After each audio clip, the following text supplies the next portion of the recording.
like we need to make that women's game more competitive. If you are if you're 500 WTA and you practice pickleball seriously for like 5 months, you're going to be, who knows, you could be top 10. A six figure something, I mean, you're going to be making six figures somehow along the threshold. So once there was a couple first round matches in women's, and then we went to the round of 32. So there's obviously 16 matches in the round of 32, and a couple of them were competitive, but 11 of the 16 matches, I counted it up, they were so lopsided. The final score was 242 to 22. What? So 11 of the 16 round of 32 matches, I counted up the score lines. Of course, it's going to be 22 for the winning team. 22 to 242. That's how lopsided the first round matches. And I love seeing the full women's draws. We didn't always have that. I love it. But man, that is some lopsided results.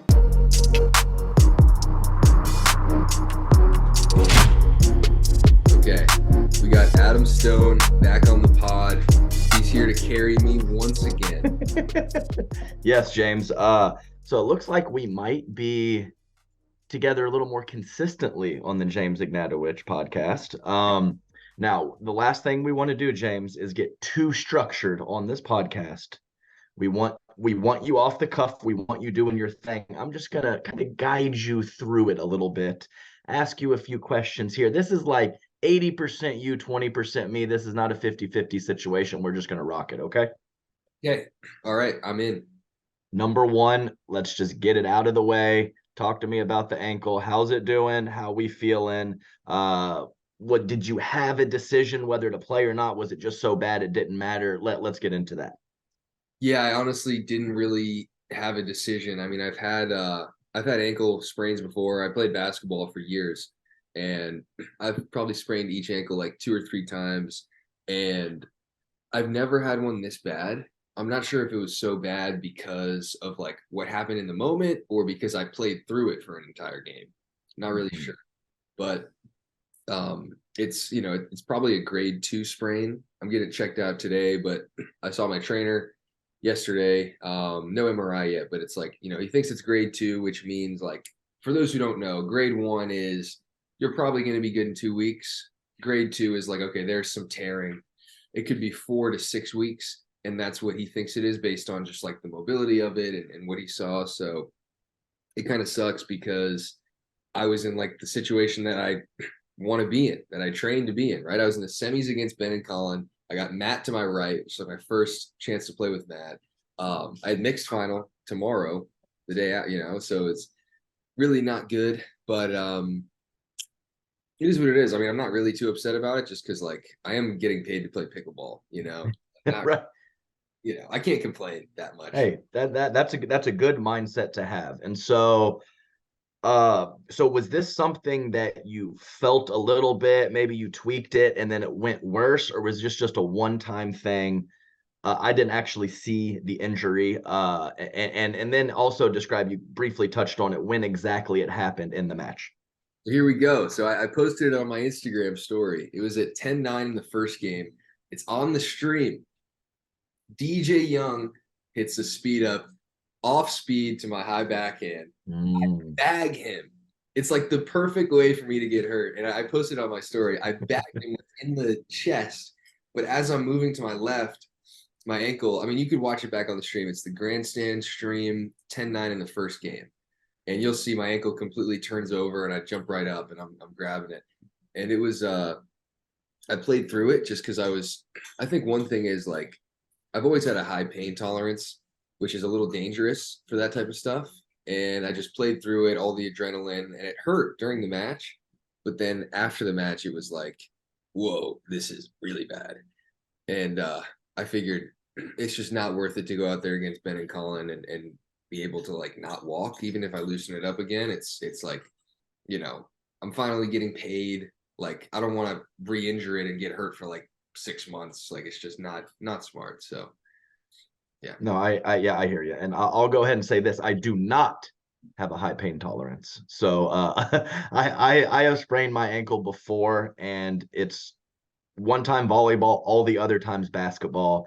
And I have stopped a couple times and I have kept going a couple times as well. And you really don't fully know until afterwards. But you did say 10-9 game one, and I believe that you won that match 12-10, 12-10 against DJ Young and Deckel. We might as well just talk briefly about that match. So how was it, first off, playing with Matt Wright for the first time, and second off, a pretty tightly contested match against DJ and Deckel?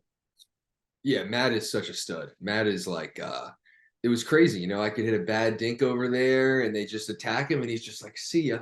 Like his backhand counter is a joke. And it's, the guy's just so good. He's so competitive. He's so intense. Like we would be in the first game of the first round against like two guys that we had not heard of. Great guys. Great guys. But like the guy will hit like a forehand speed up winner. He's like, yes, let's go. Like he's just dialed. He's so focused. He's so intense. And I loved it. I think as competitors, I mean, the both of us are just so, we're so in it. We just really want it. And I think we're a tough out based on that. And I think his the firepower, the forehand speed up off the bounce, so solid in transition with that paddle. It's a 10 millimeter onyx and he can still get up to the kitchen. It's he's definitely on the right. I mean, he has a case of being the best right side guy. That's not like a radical statement by me. And I think it was awesome to play with him. And on that match with Deckel and DJ, well, I guess like for a quick rundown of men's day, first round, then second round, we played Jericho Grolman and Zane Navratil. And so Jericho and Zane, here's a good story. So Greg Dow, he knows about Jericho and the Pickleball House and Davis and all of our friend group. And he's begging Connor Pardo to get that match on center court. He's like sending him a text and like, I wanted to get involved too, but I didn't really want to, ask for my match to be on center. So I'm like, thank you, Greg. Connor does it. We play on center. So that match is on Amazon Prime if you want to watch it. It's a short one, so it's fine if you want to check it out. And it was crazy because it's like I brought Jericho into pickleball. I was, just a year ago, he had no idea how to play. Like I remember dinking with him. I was like, and he was like missing, whiffing dinks almost. And now he's playing with Zane and I'm playing with Matt on center. It was a pretty cool experience.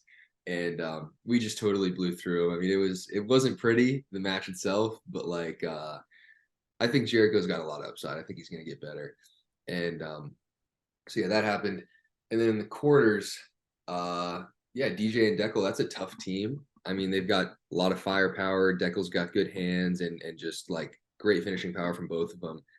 And I think we knew that they weren't going to be able to just blow through us. Like we're not a team that they can just roll through. So the rallies were going to be a little longer than maybe they're accustomed to. We felt comfortable in the middle, like dinking middle. And I think you can dink Deckel's wide backhand and you're usually pretty safe. And if you dink middle there, Deckel's just going to give, what he might do is he'll have that forehand speed up that goes inside out right to me. To the left guy. Correct. Yeah. It'll go right at my chest. And I'm comfortable with that. I've seen it a lot and it's good. It's sneaky. If you're sitting forehand there, you'll get hit. But I'm used to it, so I'm ready for it. And I don't leave it because I don't leave anything. Like trust me. Out of the question. I'm like, whatever. I'm just ready for the backhand. But that's a tough one. I mean, Deckel played well. Deckel's got Deckel doesn't make a lot of mistakes. I think he's in men's, he's solid. He's when I've played him, he's been solid in transition, makes a lot of dinks. He's tough to attack. He does a lot of things right in men's. And I think, luckily maybe, we had a couple points go our way, couple errors from DJ, and then I think we pulled it out, but that's how it went. Yeah, no, definitely 12-10, 12-10, obviously a quality match for sure. And so let's just touch on this a little bit because we brought it up on the It Feels Right podcast about this Pickleball House and just a little of the intricacies of it. Are you funding it? How does it work? Let's just spend a minute or two on this, James. I'm not funding the Pickleball House. Well, I'm giving them some some paddles. The paddles are expensive. I've hit them up with some of my old clothes and whatnot. Balls. it's funny. Like we always, I don't do it on purpose, but me and Anna, we're like the supplier of balls around here. We've got a bunch of, because we're getting paid now a little. We're generous, whatever. We show up to the practices with like 10 balls. At the end of the practice, we've got 5. The pickleball house has just like stolen 5 of them, and we're like, you know what, whatever. We'll let it happen. So, we're also the supplier to the pickleball house of caffeine. So we're sponsored by Rainstorm. Maybe I shouldn't say this on the podcast, but we've just been throwing rainstorms their way. Like they're on 4 or 5 rainstorms a day, all of them. They're just all hyped up on caffeine. And how many are we talking about here, James? How many guys? Yeah. Well, there's really how many? There's like at least 4. I mean, you got Hugo Kokna. I hope I pronounced his last name right. He's coming. He's probably right now like a 5'5" level player. He played D1 tennis. And then there's Jericho Grollman, who's like, he's a pro now. He got 4th at the APP. Davis Carvalho, who got to the quarters of the APP. So like, he's got to the quarters of a few APPs, Davis has. So like, that's not the biggest accomplishment, obviously, but it's like, he can play at APPs. And then there's my friend Ryan Fu, who played tennis at Michigan. He started at Michigan, and that's it. These are just my friends. I'm not bringing anybody else into pickleball because I don't want any more competition. But do you want me to go into it, or like, do you want some? No. I think that was a perfect assessment right there. And we'll dig deeper in future episodes. There's no question about it. But just to touch on one thing that you said, how cool is it that still in pickleball at this time, you can play for a year, maybe a handful of months, and you can just wind up being partnered with Matt Wright and Zane Navratil. So that we are still in that realm of pickleball. It won't always be like that, but there is a real reason to have a pickleball house and do these things because you can get in the mix in this moment in time. And I just think it's the coolest thing. That was what was cool for me. Yeah, I mean, the guy is like, Jericho, he's been playing for a year and he's doing pretty well in pro tournaments. And he doesn't even like, there's just so many things that he's going to get better at. The same with Davis too. Like same with, like, I looked at myself a year ago. It's like, yeah, like you see these guys and it's like, I'm not saying pro pickleball is easy, but it's like, well, it's not that hard. You got a shot. You got a shot. Yeah. Okay, great. No, that's a nice recap of men's very sad story. Injuries are just silly and stupid, but you got to do what you got to do your rehab, get back in there. Incredible mixed day as well. And I was just scrolling through the scores and there was some pretty lopsided stuff going on throughout the draw for you and Anna. Tell me a little bit about mixed day. Yeah, so first couple of rounds I can't really recall, but I know that when we got to That's good. No, that's a good thing for you. Who did we play second round? Yeah, mixed. Sam Query and Angie. Oh yeah, I was going to ask about that too. Thanks, Anna. That was the first round. Sam Query. We played. It was first round Query, and we have to touch on that because Query's fun to talk about. Where is his game? How is he looking, and what do you think about old Mr. Query? It's so funny. He's such a funny guy. Like we got this like fake beef. I mean, I can't even seriously have a beef with him. He's like the nicest guy ever. It's like I can't do it. Like I wanted to have this like fake beef with him. I can't because he's such a nice guy. It's like I know I'm gonna lose the beef because people are just gonna like him more than me, So I just can't. But I mean the game, it's I don't know about his mixed. I just don't know about his decision making sometimes in mixed, and like maybe he's not watching enough mixed, or maybe he's not confident enough in how to play mixed the right way, because I don't think he's being aggressive enough in some situations. Like maybe he could take, and this is for him too, like I hope he's watching this, like he can get some advice. I think he can take more court on fourths. He's 6'6", and I had such an easy time finding his partner on my third. And somebody who does that really well is Christian Alshon. So Christian Alshon, like I couldn't find Tyra on my third, and he played great, by the way, in their mix, and so did Tyra. But that's the thing with Sam. I think he could take more court on fourths. He could be bigger in the middle. Mixed, it's like you gotta just, if you're that size, like let alone my size, if you're that size, you have to just get big and just make it a problem in the middle. So I haven't really seen. I think his soft game's getting better. He's solid. He's making a lot of balls. But I think he's got to get more dialed into just like you got to take over in mix. And I haven't played him in men's. I've only played him in mix 2 times. So Yeah, no, I think that that's very true. And fourth, I think fourth, sixth, eighth control of the kitchen line, especially in mix, is such a big deal. I mean, I feel like when I'm playing the left, I can cover 75, 80% when they're going soft with their third. And if someone like Query is not at that percentage or well above it, I think that that's a big issue. And you're passing up on some value for sure of keeping your opponents back and putting a lot of pressure in the back of the court, in the mid court. So, and then a nice transition right over to Alshon and Hurricane Tyra beating Riley and Jesse. You guys didn't have too much trouble with them, but I know you're one of the people that are probably most comfortable in seeing HTB play as much as she has, and of course, comfortable with your good buddy Christian Alshon. Talk a little bit about that match and just kind of how they're developing as players, especially in mixed. yeah, I thought they played. We didn't get their best in the semis, I think, but because they had a long break. But in the quarters, I watched it. And have you seen that match? That quarterfinal? I have not. I have not. I have not. Have to check it out. I mean, No, I know. My issue here, just real quick, is my casual, relaxing, watching almost all of the stream with a couple adult beverages is no longer a thing now that I have a child. Move on, continue, James. Just wanted to share that.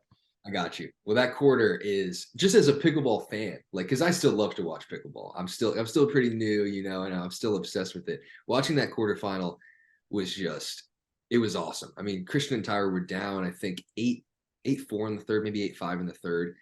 Came back and won at 11-8. It was just, I mean, Christian played really well. Tyra played really well. Tyra's so tough to attack, and that's Riley's best attribute as a mixed player is just being able to attack what's in front of him. And Tyra's got that semi-Western grip, so she's so good here. It's almost like it's not a full pancake like Riley's is, but she's really good at her right shoulder. You can't really attack the right shoulder, but she's also really good at switching here. And she kind of has like at the body, she'll clear her body really well. Like she can counter really well from anywhere. So that's tough. And I think my strategy was, because I know her a little better, was if you saw in the mixed, my attacks at her were all going way out. And I was just like, you know what? This is a test of the tracking. And like the second point of the match, you can, did you watch my match against, you can check that one out too. I'll check them all out, James. Yeah. I mean, the semis wasn't as cool as the quarter for them, but we, I just went like 2-1 us in the semis against Tyra. I just did like, I mean, that ball was going like 15 feet out, but her hands are so good that she got it back. So I'm not hitting her. I think in transition, Christian is way better than I thought he would be at this stage. And I think it makes me think like, oh shoot, I got to get better in transition, because he's great in transition for a guy so new. And he's just poaching a lot of dinks. He's doing a lot of the right things in mixed. I've only played him in men's a couple times. I've played him in mixed more, but I think his mixed game is getting really good. And I think that will be his best event, because I think No, I think that the explosion that he has is on that lunge, especially on the forehand side. Like the court coverage, I mean, he's obviously not a small guy, but he's not a giant either. And his court coverage and his first step and his kind of fast twitch explosion towards the ball, whether it's in a defensive situation or picking something off at the kitchen line, like you said, is clearly high end. And if he can connect the dots in a couple other ways, the ability is in there, in my opinion. Yeah, I think his highest ceiling is in mixed, because he gets away with like I think in men's, he's at his body, that's his only problem. Like his counters, he's just not a natural counterer of the ball, it doesn't seem. And I think you can develop that, and partially it's a talent. Like that was the one thing I was always comfortable with doing. Like if somebody would attack me, even like I was like a 4-5 when I was just getting started, and I would just go like this, and people were just like, whoa, why is that coming off so hot? And I was like, I don't know. I'm using a Selkirk Invicta amped. Like I was using the softest paddle ever. Yeah. It's just weird. Like, so I think it takes time. And if he can develop the countering ability, because he can counter well with his forehand, but anything around here, he's still kind of just resetting it. Need So it. You need that. You need that. You need it. I think either that or he just becomes like the best resetter ever because he's trying to reset that ball at his chest. If you watch him play in men's, he'll just reset it. So I think if he can get that down, then it's going to be it's going to be really tough in men's. But mixed, he's already got it. So Yeah. So can we call the Hurricane Tyra? Can we call it a Cali cake? We've talked about this before. It's kind of like a Cali cake. So it's not a full Riley pancake, but Cali really does it well too, because I have tried to attack her right shoulder a lot throughout my career and very mixed results because she gets to that ball nicely. And I see them similarly, the Cali and the Hurricane Tyra forehand counter. I think so too. I mean, I think Callie is also so tough to attack. Callie's got great hands. Yeah, I think that's a good way of putting it. I think Tyra's is actually getting down a little more when I've attacked them both. I think Tyra's really goes down. So that makes me think maybe her grip's even a little farther over. I don't know. But I think that's a good. I think it's close, yeah. Yeah, we'll just roll with it even if it's not. So we also had Viv and Thomas playing well again. They lost the first game to Catherine and Tyson, but won 5-2 in games 2 and 3, which is a pretty decisive victory. And then next round, Anna Leigh Ben 4-2 with the victory. Man, is the gap growing? I don't know. I've had this question a year ago, 6 months ago, 3 months ago, and I'm expecting everything to get tighter and tighter, but it just isn't. Wild that Thomas and Viv can play that well and then have that result against Ben and Anna Leigh. It's just I don't know. I think you need to like, were you ever the best at a video game in your friend group? And friend group, yes. In general, definitely no. Okay, but like, was there ever a video game where you were playing it where you just weren't losing? Like you're just playing with your friends, you just don't lose. Tiger Woods golf. Yeah, that's me. So you don't know what your ceiling was at Tiger Woods golf. You don't know. Like Fair. I would play Word Hunt with my friends, or I would play because I was always just good at like word games with my friends, and I never lost ever. Granted, I was playing against Pickleball Dave at Jericho, so we're not talking about the brain trust. But I mean, I was like, okay, I'm just that good at this game. I thought that was my ceiling. And then you go to Vandy and you play with smarter kids and you start losing and then you get better. You have to lose to get better. I think. Like I really think you can't find your ceiling until you lose. And that's why Ben, he lost to Matt and Riley, and it took maybe the best combination possible. Matt Wright's forehand speed up, followed up with Riley's pancake in the middle to make Ben realize, okay, I need to get better up here. I can't reset this ball. And now, if somebody attacks Ben at his high backhand, he's clocking it. It took Matt's speed up for that to happen because he used to reset it. I mean, you know that. So we don't know. I think Anna Leigh needs to lose and Ben needs to lose for us to realize how good they can actually be, because I think they could be even better than they are. And that's not good. Yeah, correct. No, I mean, I think it's a good point. I mean, when I first started, Ben would literally cross-court backhand dink and roll his backhand at the right shoulder of the player in front of him. And I'm talking, that is it. Nothing else. Why? Because he didn't have to do anything else. He's still a dominant force in the game, obviously, but to touch on what you said, he has added things to his game from random losses or matching up against a certain team where it's at least been tight several times in a row. And if he's winning those matches 4-4, maybe he never even tries or has to. So I think that's a very reasonable point. And Anna Leigh Waters, Ben's won a lot, but he's been pushed a lot. Sometimes Anna Leigh Waters doesn't even get pushed. So I think that you're exactly right in that situation. We'll just have to see how she reacts to it once she actually does. I was thinking about this, like, how are we going to get more women that are like, like that want to get good, to make that women's game more competitive. And we don't need to some people like, oh, we don't want to talk about it, like that there's like that it's not competitive. I think we should. Let's just get let's tell them, hey guys, if you are if you're 500 WTA and you practice pickleball seriously for like 5 months, you're going to be, who knows, you could be top 10. a six-figure something, you know? I mean, you're going to be making six figures somehow along the threshold. So we didn't even plan this, James. And look at this segue. So we had, of course, we had once there was a couple first round matches in women's, and then we went to the round of 32. So there's obviously 16 matches in the round of 32, and a couple of them were competitive.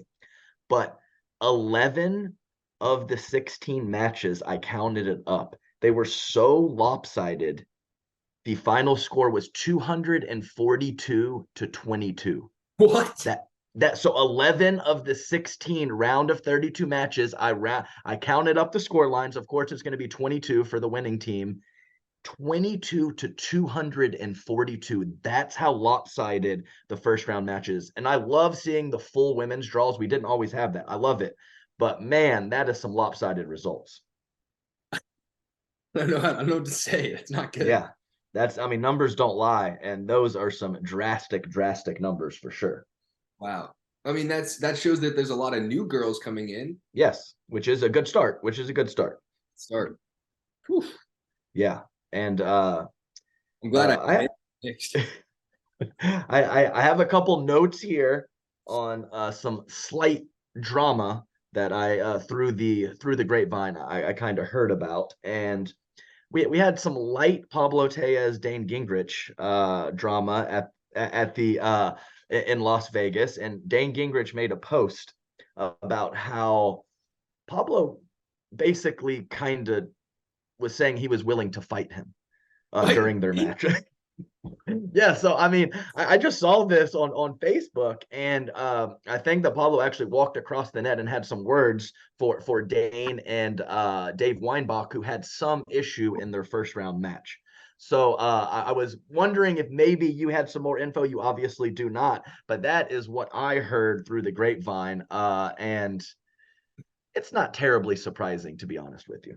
That is, I mean, wow. I need to find out all the information I can on this. I gotta ask Paul. That is absolutely hilarious. I mean, Yeah.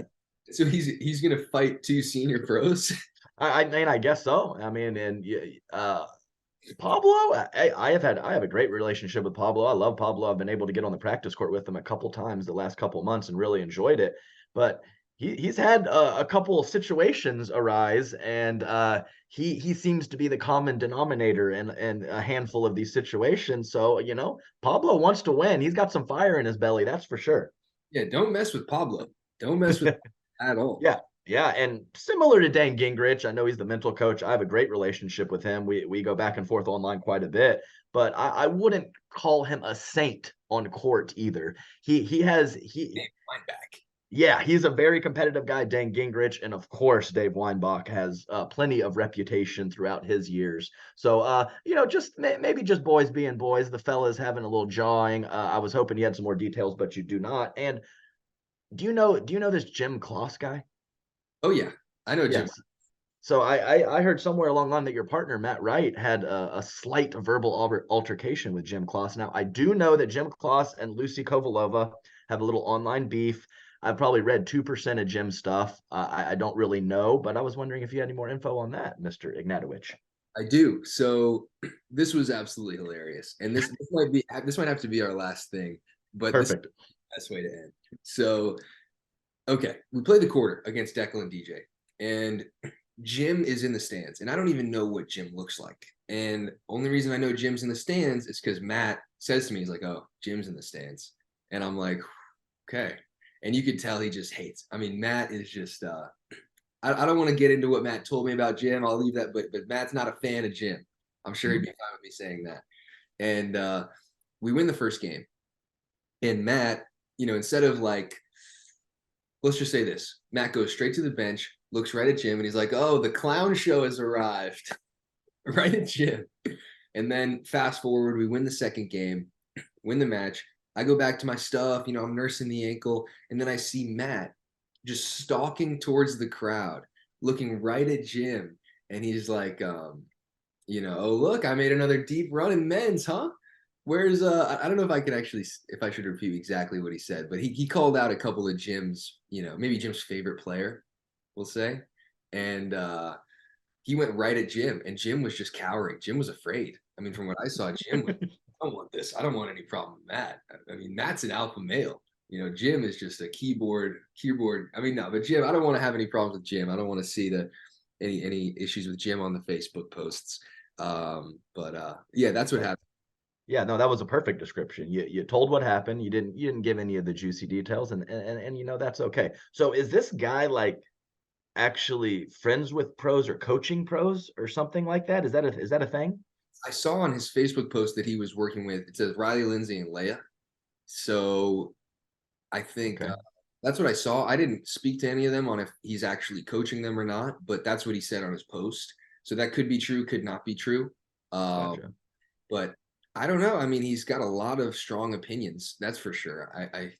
Some of them I agree with. Most of them I don't. So Yeah, I kind of thought he was just a guy breaking it down for the casual fan as opposed to someone that pros care about whatsoever. That's the vibe I got. I would guess that's kind of true.